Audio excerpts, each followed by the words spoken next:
intrigued to see how different our stories are. Where did your career start? I've been playing pouch football for about 22 years now.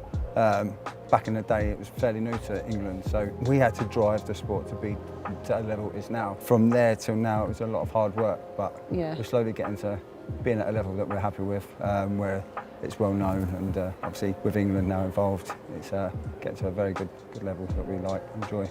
Yeah, no, nice. What about yours? Pretty similar actually in terms of the way you spoke about needing to drive your sport to get it to where it needs to be. I think that's similar for us in the women's game in terms of getting the publicity that we've been fighting for such a long time, and people to know that the sport exists and we exist like women in sport. And I really think we're at a really good stage now where the game is huge and we're just putting it in a better place for the next generation. Talk about your Euro winning journey. For me, looking back, the things that stand out the most is how close we were as a group. If there was like a bad day or something, or nothing ever affected us, and we really looked after one another on and off the pitch, that then reflected in the moments where we go 1-0 down or we concede, and you know, how do you bounce back?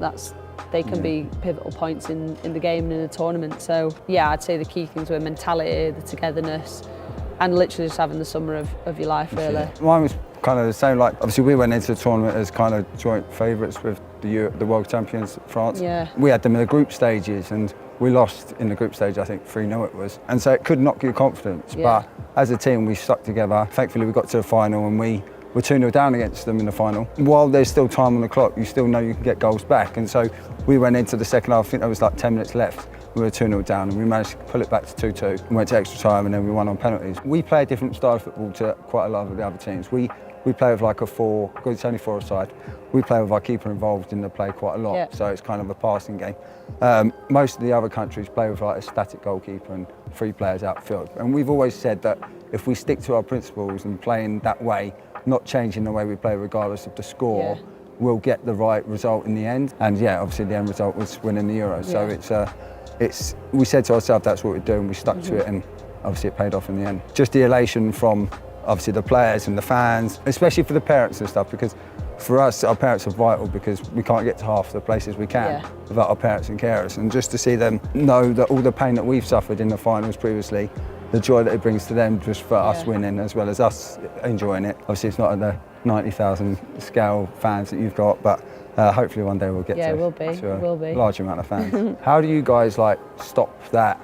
Players going off and thinking, oh, I should be on the pitch instead of her, or etc. How do you stop that? Yeah, it's extremely hard. It's I think for me that came from kind of Serena and just the way the group was really, and what environment we wanted to create as a team. No matter whether you play every single game or 1 minute or no minutes, you've played a vital role in us succeeding, and it really wasn't just about the players on the pitch, it was about the whole collective. That's always a part of our values really, is the team comes first, and how are you going to contribute to the team's success? You know, that open communication with the manager and the environment that we created was really special. What was the story of the final? It was going back to the drawing board and see what we could do different, because obviously the game plan going into the France game originally didn't work. We knew that their passing wasn't as accurate as us, so we kind of, in the final, played on the counter-attack more. So they scored 2 goals, but then we hit them twice on the counter-attack and pulled 2 goals back. And then again, this extra time, it was fairly even. And then, penalties, it was down to 4 of us, and couldn't even look for the final pen that we took. I was looking the other way, and the minute we scored, I saw my dad jump over the banister, come and give me a hug. And special moment. It's very special. I lost my dad this year, and it was. I'm sorry. That's one thing that I look back on. Like my dad's last major tournament he saw was us winning it. And it's just something that will always be emotional for me and close to my heart, you know. Yeah, no, definitely cherish that forever. How were you feeling before the final? Honestly, I think everyone expects us to say we were really nervous, but I think we were actually really calm. We just saw it as it's just another game, and you have to kind of take away what's riding on that game so that you don't start going and above and beyond and doing different things. And for us it was, this is the game plan, this is what we need to execute, these are your roles. But yeah, I think as a team we were collectively really calm and just excited to be able to have that opportunity.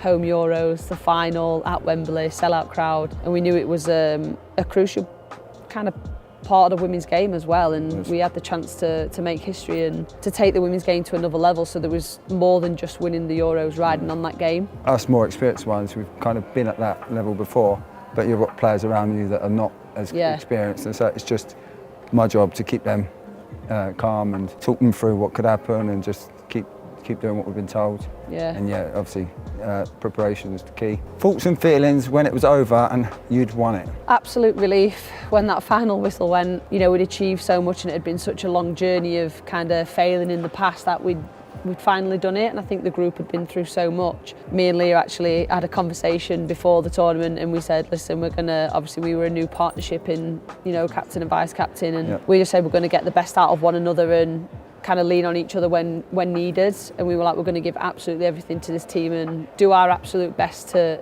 help the girls win. We remember, you know, having a little moment after once the final whistle went and we just said we did it, like we've done it, and that was a really special moment that we kind of made a little pact and we stuck to it. What's next for your team? For England, we've got next year World Cup in Sydney, so a lot of preparation towards that now. We start our camp in March. Being Euro champions, we want to go to that World Cup next year and give a good account of ourselves and hopefully bring the World Cup back. Ours is similar really. Obviously we've got the World Cup next year, so it's all eyes on that now, and preparation begins. Yeah, it's just about continuing to develop as a squad and keep pushing ourselves and being the best place going into that tournament. Awesome. I'm sure you smash it. Yeah, good luck to yourselves as well. Thank you. Thank you.